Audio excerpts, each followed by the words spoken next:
చాలా బాధతో ఈ మాట చెప్తున్నాను. బయట బ్యానర్ పెడతారు, పరిశుద్ధ వివాహము. సేవకులంగా మేము వెళ్ళినప్పుడు పరిశుద్ధ వివాహము గురించి పాటలు పాడతారు, మంచి మెసేజ్ చెప్తాం. మెసేజ్ అయిపోయిన తర్వాత, వివాహం అయిపోయిన తర్వాత భోజనానికని కొంచెం పక్కకి వెళ్ళిపోగానే ఎటువంటి పాటలు పాడతారు? బుల్లెట్ బండి పాట, ఐటమ్ సాంగులు. చాలా బాధ అనిపిస్తుంది. ఆ పాటలు వినపడతా ఉంటాయి.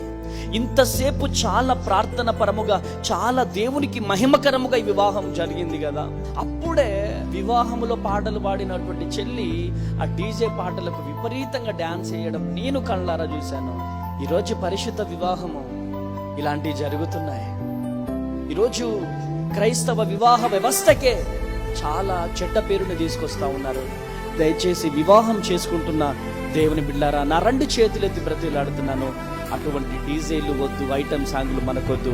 మనకు పరిశుద్ధ వివాహము పరిశుద్ధంగా జరగాలి.